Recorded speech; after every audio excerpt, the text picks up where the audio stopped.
It's really a delight to be here, and really I think this forum is a phenomenal thing. The fact that the JCRC and the Federation are teaming up with the Hampton Roads Chamber of Commerce, couldn't be more delighted. These are my two worlds between my work in the Jewish community, pro-Israel community, and now at the U.S. Chamber of Commerce. So these are two worlds that I care very deeply about, and I'm delighted to see there's a connection here. So as I mentioned, and Danny mentioned, I work at the U.S. Chamber, and the Chamber is the largest business organization in the world. We represent collectively about 3 million companies all over the country. We work with local chambers like the Hampton Roads Chamber to promote, advance, and advocate on behalf of business interests, both domestically and overseas. Domestically, you may be more familiar with the Chamber on issues that affect business, whether it's healthcare, whether it's immigration, you name the issue. On the international side, the work is less well known. I work in the Middle East shop, and I run a program called the U.S.-Israel Business Initiative. And I know that we're here talking about Israel.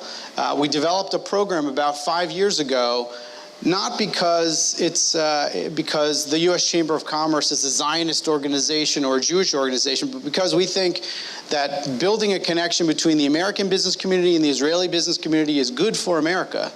And it's good for our business community. And so we want to promote the policies, we want to promote the environment, both in Israel and the United States, to strengthen collaboration between both sides, thinking that it's good for job creation in both places. It's good for economic advancement in both places. If we can grab a lot of the innovation that Israel's creating and bring it back to the United States and put it in some of our companies, it's a fantastic thing for both.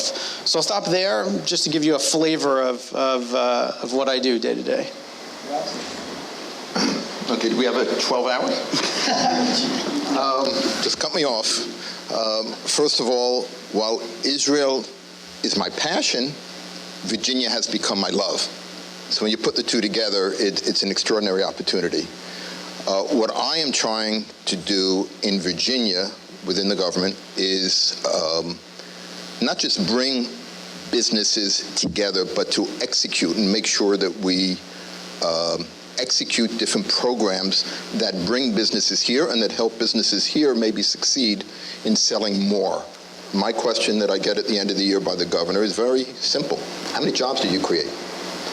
But we're a small organization, and therefore our most important aspect is to find infrastructures throughout the state. In Southwest Virginia, we are trying to show that Israel can help rural America transform itself.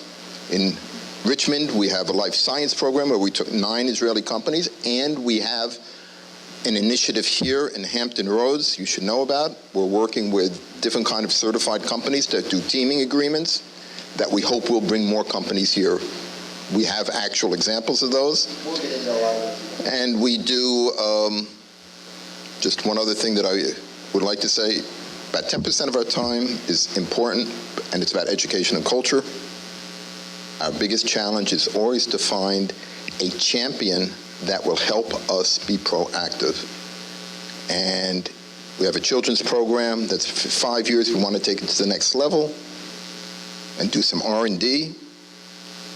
And luckily, we found our champion right here in Hampton Roads, and that's Annie Sandler, who is helping us execute a cutting-edge research project that will show that will demonstrate a new technology or a new program that can teach children tolerance. So these are the kinds of things that we do, and it's great to be here. Well, thank you very much for inviting me here. Actually, Ralph, based on what you say, I can tell how many jobs we created, and we are having here in Hampton Road almost 400 employees in Zim, and above 500 across the country. Plus, we actually from here we run the businesses you said before of Canada and Caribbean and Central America, which practically what we are doing is that we are bringing business, we are bringing cargo, we are bringing commodities from all over the world to the U.S. and to this area which is in our control, and out of the U.S. and out of this area which is in our control. And if my boss would know that I said what we're doing without saying that we are we want to make money, then I would do a misjudgment, but definitely this is the point, is actually creating value to the company, but also creating a lot of value to the people who are using our services. We'll stay on with you. You are been in the United States, Israeli business in Hampton Roads. What's been your experience running a business here in Virginia and dealing with U.S. companies? What types of advice can you give to the room about the experience back and forth between the two cultures and the two countries? First of all, I used to be, before coming to the US, I used to be in Italy for almost 2 years. I was managing the office in Italy and actually the western of Europe.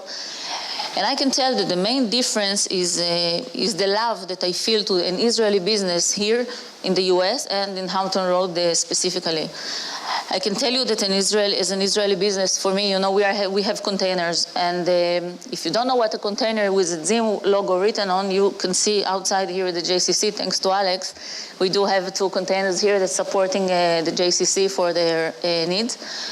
And actually, for me, when I drive on 264 and I-64 and I see a ZIM container passing by, for me, I said, okay, we made a footprint here. More so, when you have to, unfortunately, there isn't a direct flight from Norfolk to Tel Aviv, but in order to do that, we need to fly through Newark. So when you land in Newark, if you notice, you look outside just before you land in Newark, you'll see the terminals in Elizabeth, and you will see one of them specifically is full of ZIM containers. And to see this for me as an Israeli, to see this in the US is really making me feel very, very proud. And I think this is something that a lot of Israelis would feel, even people who are not working in the industry. I think that for any business, varsity and diversification of people is very important, because people come with a certain way of doing business, with certain thought, with certain mindset, and when you combine from a few cultures, you can get a winning team. Because you don't want everyone to think alike, to be alike, that everybody came from the same place. And I think this diversification, especially as an Israeli company working here, you can get the best of all worlds. And I think that if I would recommend anything to anyone, is really when you are opening a business, try to have in your management team, try to have people from different cultures. And I think it will contribute a lot to the success of a business. Thank you. To that point, Josh, you have written an op-ed in the Jerusalem Post. You said, U.S.-Israel economic relations are an underserved pillar of our strategic alliance. Can you elaborate on that? Yeah, you look at Prime Minister Netanyahu visited Washington, I think it was last week now, and you look at his agenda, and you look at what's discussed between our 2 leaders, and you look at the discourse of conversation between the U.S. and Israel at a political level. It focuses on sort of the security relationship, defense cooperation, sort of the overarching political dynamics between the 2 countries. And I'm not understating those. Those are very important. Israel is in a terrible neighborhood that seems to be getting worse by the day. But I think that in a time where there are challenges on the political level between our relationship, the economic agenda, the commercial agenda, the business between the 2 countries is continuing to drive our relationship in more and more ways.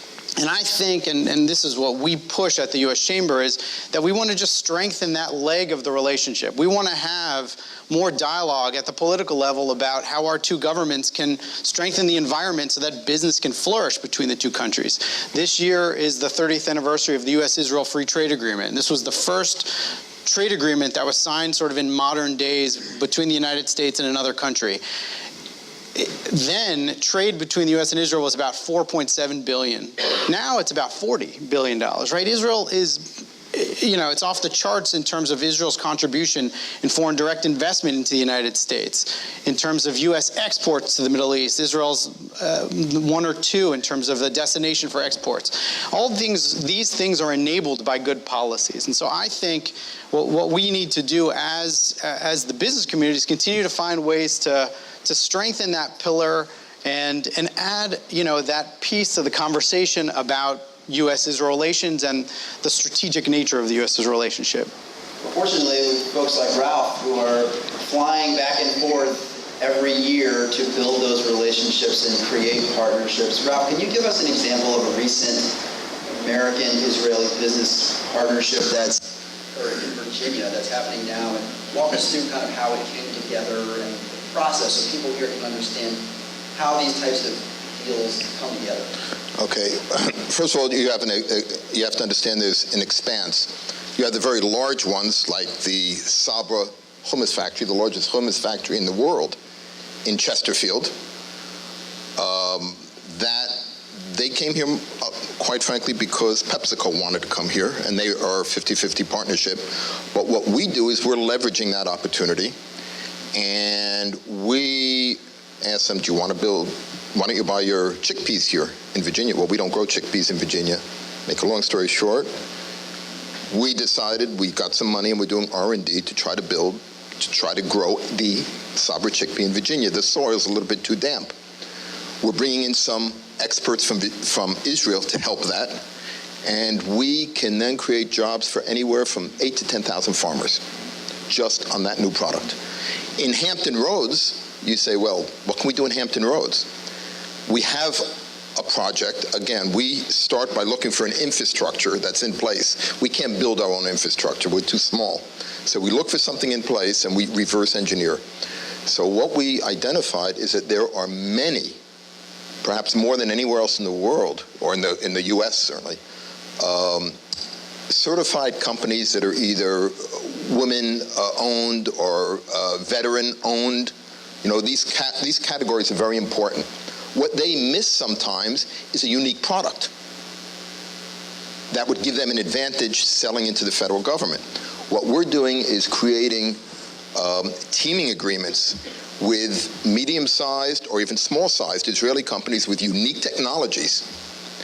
And these companies offer a unique entry point into the US. So if they team, those companies are going, the Israeli companies will grow here.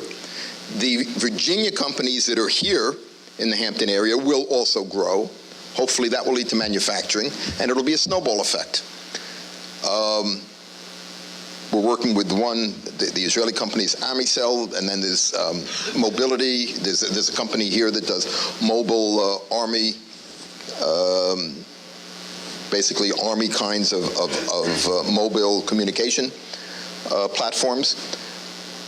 And you have to understand, Israel, as small as they are, is probably maybe in the top 5 or 6 defense defense states or countries in the United States. So they are disproportionately large. Hampton Roads is full of opportunities. So we're trying to build that quite aggressively right now. From Zim's standpoint, obviously you're based in Israel, but you have a large North American presence here. Are you often looking for new technologies from Israelis that you could integrate into what you're doing across the company or here? What is your relationship with the Israel entrepreneurial scene? You know, it's funny that you are saying, because for me, I came from the head office, and when we are sitting here, we believe, yeah, you know, those people in the head office, they don't know anything. And actually in Zim, what we're doing when we develop new technology, when we put new information systems, actually they're bringing them from Israel. And we always say to them, why do you bring them from Israel? Israel is not the world, even though they think so, they're not the world. And I have some colleagues here that can attest to that, definitely we do that, definitely, because our head office is in Israel, but we do have a tendency to use more Israeli products and obviously to promote Israel, but to bring it here and to do the integration here with those systems. Ralph, we were talking before, I think it's interesting, you were really intimately involved sometimes in helping bring Israeli entrepreneurs and business owners here to make presentations, to take them around, to help them facilitate that process. Explain sometimes the lengths that you go to make sure that they're doing what they need to do to make a good impression. My background is business. I'm not a techie, but I'm a businessman. And the culture is so different that Israelis sometimes have a feeling that technology will sell itself, which just doesn't happen. I've seen more mediocre technologies in America succeed where better technologies fail. So Israelis sit back, and what I end up doing, I become almost an unofficial, unpaid consultant to try to help them whether it be with their presentation, with their PowerPoint, with helping them build the strategies. You say, the United States is a black box to them. And if you don't do it, they're just not going to come here. You have to understand, because there's so much good technology in Israel, you probably have about 49 other states trying to get the same technology. You have 80,000 municipalities in the U.S. Many of them are all trying to get those same Israeli companies. So if we don't do better, they won't come here. They're going to gravitate to the big cities, and that's it. So we have to build a better infrastructure, and I believe we have it. All we have to do is put it together, frame it for the Israelis, find the right mentors here and the right champions here who can help me, because I can't do it myself. I must team with local EDA people, otherwise it just will not work. I can't do it myself. But if we team properly, we can move mountains. And we've done it in other parts of the state, where now we really have a good project here that we're working on, and I hope that we're going to develop it over the next couple of years. As I see you nodding a lot, I asked about Israeli presentation. What's been your experience, and how do you see the Well, first, I just want to say how lucky Virginia is to have a Ralph here. Because I work with states all over the country, and none of them, literally none of them, have someone who sits in the office of the governor whose job is to create partnerships between the state, the Commonwealth, and Israel. So it's a tremendous resource, and it shows a tremendous purpose and sense of purpose for Virginia to strengthen that connection with Israel. But it's the culture, Israeli culture is He's getting different. an important Israeli-American. Got to call that back, sorry. But on your question, Israeli culture is different, especially different from here. I've been here for 2 hours now. But it's very welcoming and very warm and very nice. Israel also very nice, very well. Different culture, right? Different. You didn't see nothing yet, I'm telling you. You gotta come with your game face on when you landed Ben Gurion Airport. It's so much so I read, you saw this in the newspaper, there was a slide deck that was leaked to the press that Intel had put together. Intel has about 4,000 or 5,000 employees in Israel. It's one of the real success stories of American companies in Israel. The Pentium, the Centrino, all these things were developed and added huge manufacturing centers in Israel. But they put a PowerPoint out that, so they could educate their executives back in the U.S. sort of what Israeli culture is. And that you have to be prepared, that it's toughless, the word toughless, which is practical, specific, and, they're going to challenge your assumptions. It's not, I work in other places around the region, in Jordan, for example, the best diplomats in the entire world will tell you exactly what you want to hear, when you want to hear it. When you work with Israelis, not so much. They'll be very, very, very direct with you. And I think that's a strength, because, you want to get to the bottom line at the end of the day. You want to know, are you seeing this in the same way? Can you come to an agreement? Can you make a deal? So I think those things are very, very practical, very helpful. But you may want to Google Intel, teaching Israel business or something like that, and you can find the deck, and I think it was definitely very funny and quite accurate.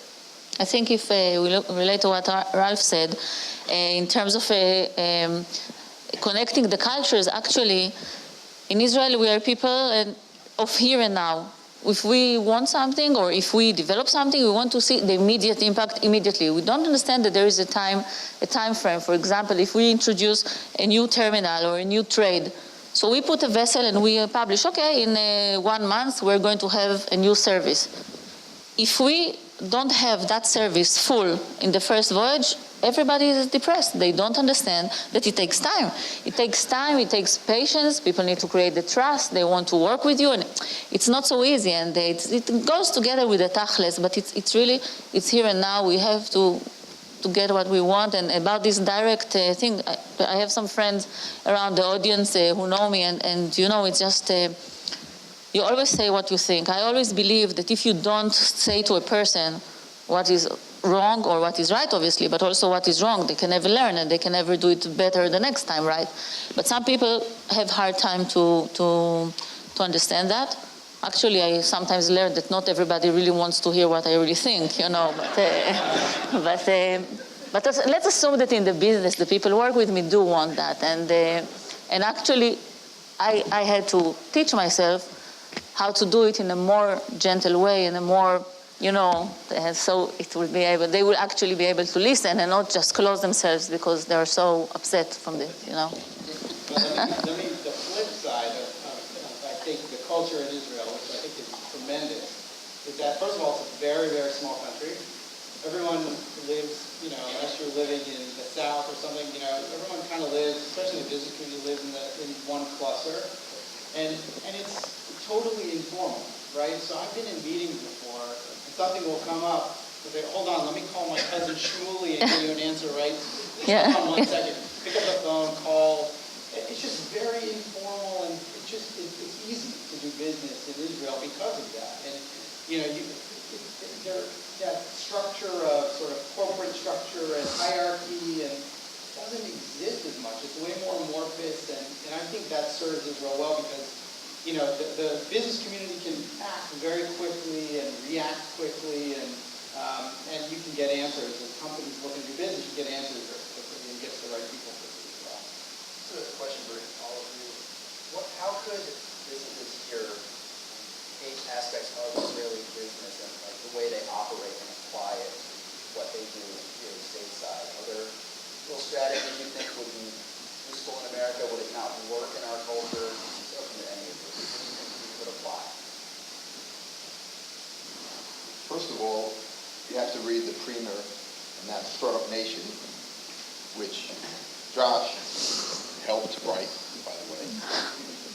And if you read that book, you'll see a lot of the personality behind Israelis. It's basically a country of entrepreneurs.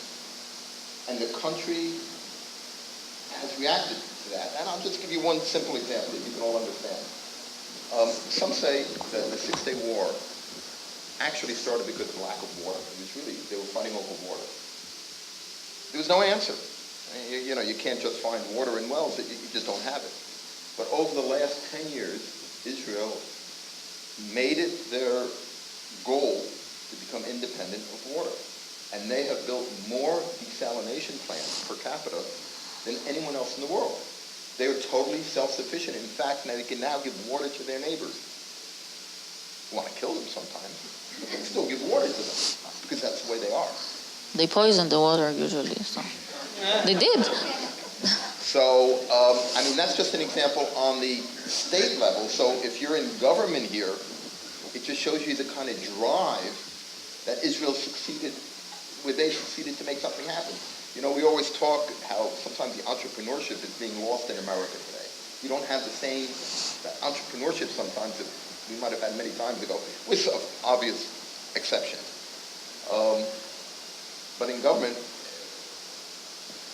you just have to keep pushing, and the people keep pushing. I mean, basically the business people in Israel look at failure as just a stepping stone to the next business. I mean, it seems like if an Israeli didn't fail twice, he's not a good businessman. And that's the way they look at it. It's just a stepping stone to move forward, and they will not stop. Some people perceive that as arrogance, because English is not their first language, and they say, wow, is he arrogant? He's not arrogant, he's just an entrepreneur. There's just not that many of them together in one room in America. That's the only problem. I worked in a hospital, and people asked me, how did I do? And I said, I survived. Well, surviving in Israel is something good, but I always also say, what is the difference, for example, between God and an Israeli doctor? Anyone know? God knows he is not an Israeli doctor, but an Israeli doctor doesn't know he's a God. So you can see what I had to work with 150 gods. It was not easy, but on the other hand, with all the problems, there is a soul there in everyone. And with all the problems, you will rarely see anyone that says, I hate our neighbors. That want to kill us, they don't hate them. They feel almost bad. It's an amazing thing that Americans through the press, you don't really capture that part of Israel. It is so human. And quite frankly, it's like America in so many ways when it comes to that. We have a certain ethics in America. No matter what you see in the paper, there is the same ethics there. Maybe even higher because they have so many enemies on their borders. So there's such a commonality in the ethics of both of our countries. That's why the Israelis get so frustrated sometimes when you read the news.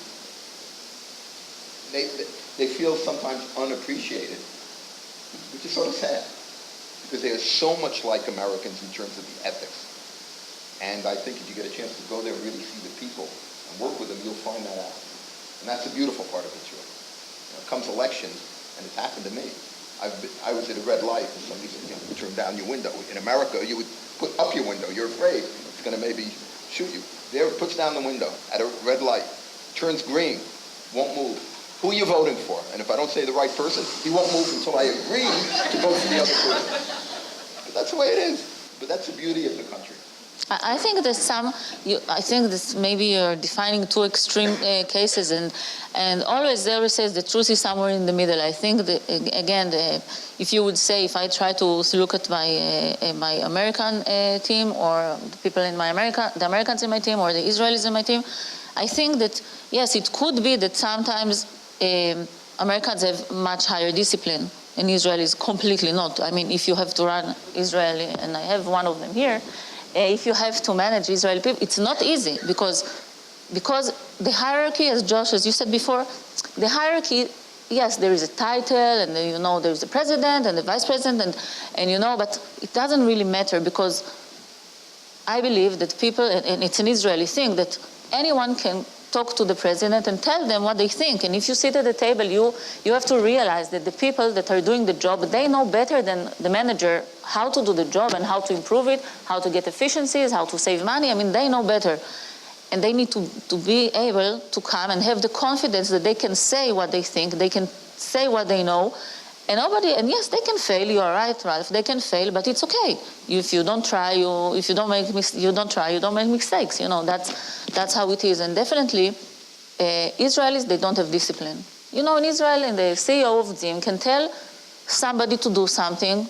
If they feel like it, they will do it. If not, maybe tomorrow, maybe after tomorrow. And it's sometimes hard to manage a company like this. It's hard. And so therefore, I believe wouldn't recommend to bring this part, if you ask to bring to the culture. But I think some of giving your people the confidence to speak up their mind and to give ideas, and to make them feel once they do it right, actually to give them a tap on the shoulder when they do it well, or when they come with a great idea, and teach them and guide them to do that. I think it's very important.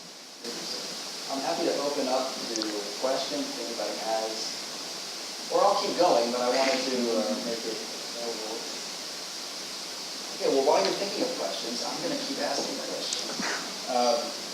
Josh, from your perspective, who are you dealing with, Middle East, Israel, other countries? Who are in meetings with you? How are decisions made at your level? Give us a picture of typically how you go about policy decisions. So the work that we do is, again, we're looking at how do we promote policies both within the U.S. government and the Israeli government that will strengthen the business environment, right, and enable business to take place. So I'll give you a sense. Next month, we're hosting a big forum in Washington, and the U.S. Trade Rep, Michael Kram, is coming. We'll have Elwood Bennett, who used to be the Minister of Economy, and we're launching a paper, a big study that looks at, basically says, okay, this is the 30th anniversary of the Free Trade Agreement. Our relationship is good, it's grown, lots happened, but we're not at the end of the relationship on the commercial side. And our relationship has always been quite innovative, right? And you have, on the business side, a lot of innovation happening. There are 250 U.S. multinational companies that have R&D facilities in Israel. So a lot of innovative stuff happening on the business side. But on the policy side, how do we get more innovative? So what can we do around trade? What can we do around investment? What can we do around issues related to sort of business environment and regulatory issues? What can we do to promote, again, as I mentioned before, sort of the government-to-government dialogues at a higher level to take place on commercial issues, to address issues that the business community on both sides may have. There are visa issues for Israelis to come to the United States, and we hear about this all the time. about senior executives from Israeli companies that come here, they want to invest in the country, have a hard time getting a visa. So there's a range of issues out there, and then there's a range of opportunities out there, right? So right now the United States is negotiating trade agreements with 12 countries in Asia through the Trans-Pacific Partnership, and following that is the Transatlantic Trade and Investment Partnership called TTIP. You may have seen some of this in the news recently. TTIP will be a trade agreement between Israel's two largest trading partners, the United States and the EU. That's going to change the U.S.-Israel relationship. And so we need to be vigilant as those that support this relationship and find ways to advance our relationship while sort of the policies in the world are changing related to trade and investment. So those are the kinds of things that we do, and we work with a range of ministries and government officials in Israel and in the United States in order to sort of advance that cause. And our companies, from big Fortune 100 companies to small and medium-sized companies that are doing business in Israel are sort of, we try to convene and bring order to those companies so that we address their issues and we can help create a playing field that's conducive for them to do business there. What are some of their issues that you're looking out for? Depends on the company. One of the big issues that you may have read about in the news had to do with Israel's energy sector, right? So Israel discovered natural gas off the coast of Haifa in 2009. It was one of the largest finds in the world over the last decade. So the whole story of, Moses led the Israelites from Egypt and found one place that there was no oil in the Middle East is not true anymore. There's gas and there may be oil down there. And there was an issue with a major American company called Noble Energy, where the government continued to change its regulation around this company. It was unclear what the tax regime would be. It's unclear what sort of the whole regulatory picture would be. And it prevented this company from investing. And so there was basically a year-long cooling period where the company essentially pulled out of Israel, didn't invest in these offshore finds, and now the Prime Minister made a decision, and this is going to the Knesset in the next week, and essentially it's going to move it forward. So Israel will have gas, hopefully. But that's just an example of an issue where we will get engaged to promote regulatory certainty, in Israel that will help inbound investment. Thank you. Rabbi, you participate. What is the bond in the economy and politics? How do you see the interaction between the two? The more we have commerce, will that contribute to better understanding on a higher political level and vice versa? And Israel and Satan are both friends, thank God, allies, closer. But from time to time, there are a few disagreements, some rifts even. So do you think the fact that we have a growing commercial mutual interest, that contributes to the leaders at the top to try to mend the rifts and come closer? Absolutely. I think 100%. I mean, there's a sign on our building that said JOBS. This was a huge sign. The Chamber of Commerce sits right across the street from the White House, right? And this is a key message, right? That if, in addition to working together, we're combating, radical extremism in the region, that we're working together to promote security cooperation, that we're promoting cyber cooperation. In addition to that, if we can say, look, because of the U.S.-Israel commercial relationship, let's say over 100,000 Israelis have jobs at U.S. companies. And something in the order of, tens of thousands. Teva Pharmaceuticals, for example, has 20,000 employees in the United States. Teva being the largest generic drug company in the world, an Israeli company. But there's tens of thousands of jobs in the United States that are directly attributed to the U.S.-Israel relationship. Massachusetts just did a study that looked at the direct and indirect jobs created by the Massachusetts-Israel relationship before their governor went to Israel. And they said it was in the order of 100,000 in Massachusetts alone, direct and indirect. And so I think that's a really important message. Jobs, leading to economic development opportunities here, and, by the way, bringing tremendous innovation to U.S. companies that are making our companies competitive across the world, right? I think Google Suggest, for example, was developed in Israel. When you type in something in Google and it like figures out what you're going to write. That was developed in Israel for the Chinese market because it was really, really long and really hard to input Chinese characters into Google. So Google figured out an algorithm to figure out what was going to come next. Google then scaled that and brought that around the world. That's a good thing in terms of Google's competitiveness in the marketplace. So I think those are just examples, but absolutely, your thesis absolutely, I think, is true, and why our two leaders and why the two governments need to understand the commercial and the business relationship as well as they understand, the security aspects of the relationship. Ralph, on your website, you say you're working with an Israeli company on a multi-sectoral sensing precision agriculture. Are looking for these value-added payloads.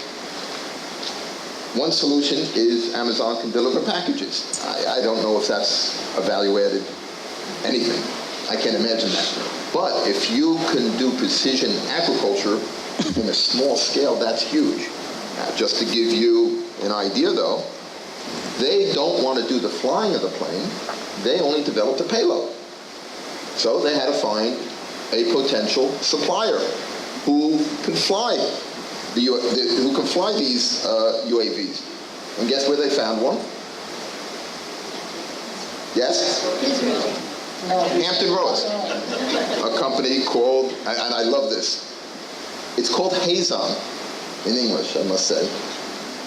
But Hazon, H-A-Z-O-N, in Hebrew is Hazon, which means vision. They didn't even know what it meant in Hebrew, believe it or not. So you see there's a connection here when we don't even realize it. And it's going to grow, I hope. That's great. So, these are the kinds of new inventions that are going to really take the market. How much fish do you think we import that we consume?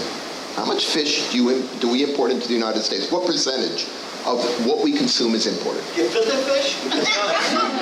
That's homegrown. Other than gefilte fish, how much is imported, would you say? Just throw it out. What? 50%. 92% of all fish we consume is imported. And believe me, if you read the way those fish are grown in China, you wouldn't eat fish anymore. Trust me. Now we're trying, we're not there yet, it's work in process. We're trying to develop the largest inland fish facility of its kind in the United States, using Israeli technology. They have to raise a lot of money, and I don't know if they're going to be able to do it, a lot of private equity.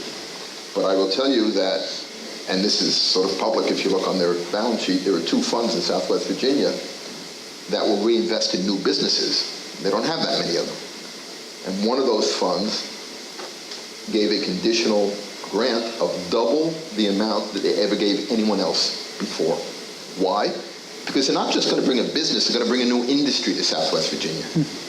And right now, the biggest export in Southwest Virginia happens to be their kids. So you can imagine how important this is. So it's the technology, these different technologies that are becoming so important, but they're inside everything else. And you really don't see them necessarily. I mean, Intel Inside, you wouldn't know that it was that software was developed in Israel. So there's a lot more than you would know, and sometimes it's better to keep it quiet because of the political repercussions. What kinds of technology can you use to manage the flow of goods around the world? What's going on internally?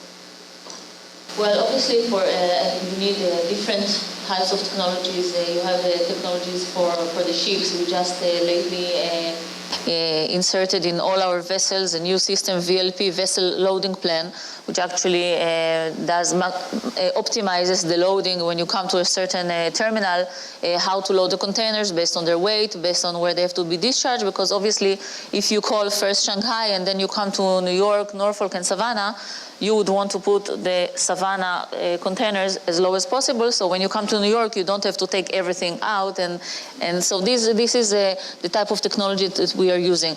Actually, lately we have developed a very nice new technology. It's called Z-Monitor. It's a chip that they put, it's a device that they put on the reefer containers that is transporting cold, frozen stuff and chilled, not necessarily frozen. And lately, I think maybe 2 or 3 weeks ago in the port of Virginia, we did the first pilot with Tyson. And actually, it's a device that you put on the container, and it transmits all the time what is going on, what the temperature of the container, and if something is happening. And in each and every port, we have a trustee that actually is receiving any emergency calls. One could get, listen, the container, for some reason, they disconnected. Because I'm telling you that when containers come to a port, especially when they come to Haifa, there is a big sticker on the container, never ever disconnected from the electricity, always, always, always it will be disconnected. So then you have this device, and you can imagine we load a lot of blood plasma from here, God forbid, but we do that, it goes in containers, and if this is disconnected, it's gone. So it's blood plasma, it's Teva pharmaceutical, and these things, we're putting this chip, this device, and as soon as it's disconnected, immediately somebody gets an alert, and then it cannot last more than a few minutes until they do it again.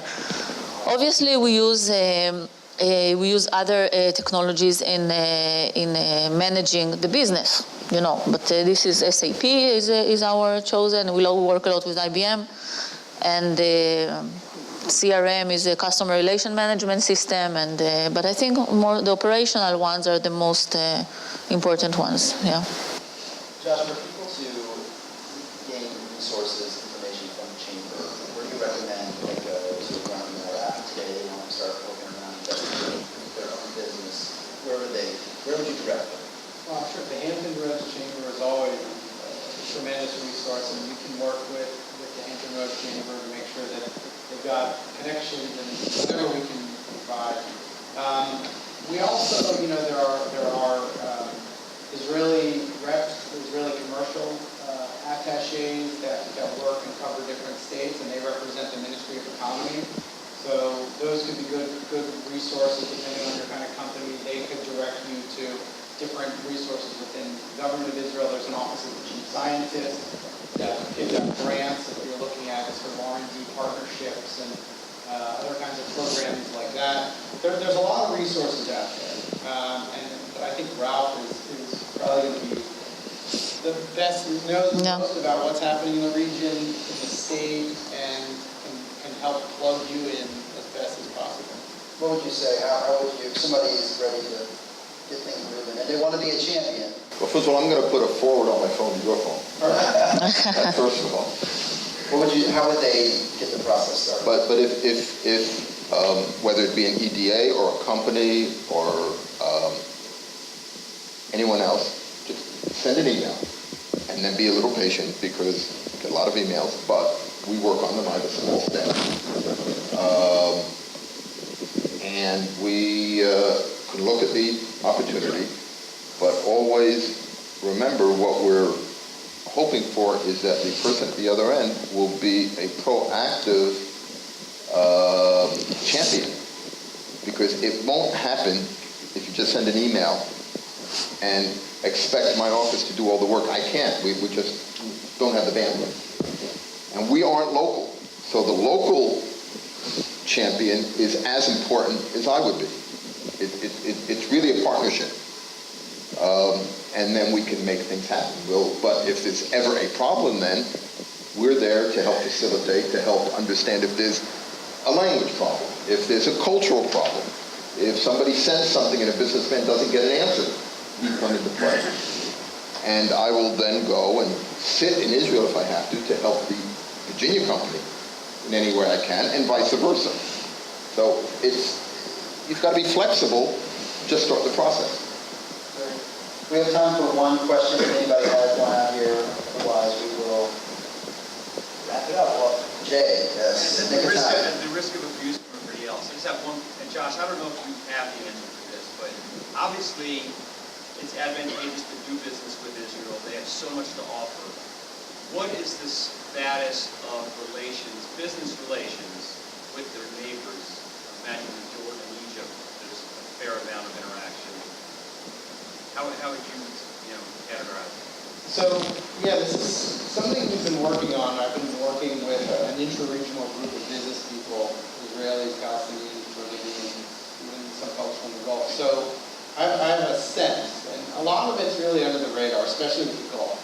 You know, I was with a sheikh from one of the Emiratis in the UAE, who they were promoting a healthcare center, right? They have like a huge healthcare center it's called Sharjah. You've heard of Dubai and Abu Dhabi.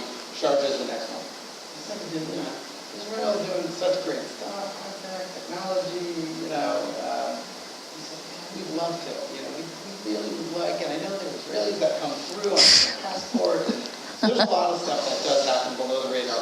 Israel used to have a trade office in Doha, Qatar, I believe, years ago. For sure, in Jordan and Egypt, there's a lot going on, right? There's a lot of collaboration back and forth.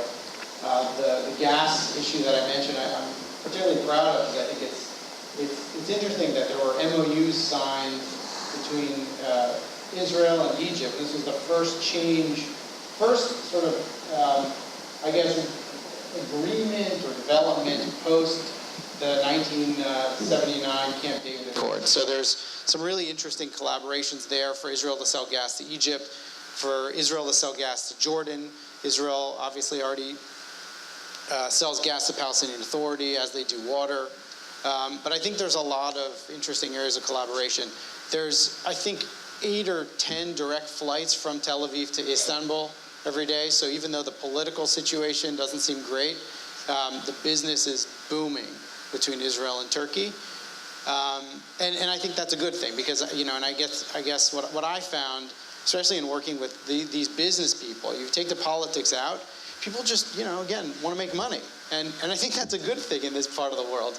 And you can overcome a lot of the political stuff because, you know, people see mutually beneficial opportunities for them. And I think that needs to be cultivated, that needs to be developed, but it's definitely there. Well, I want to thank our panelists. They were wonderful. Thank all of you for being here. We're done. Go back to work. Thanks, man.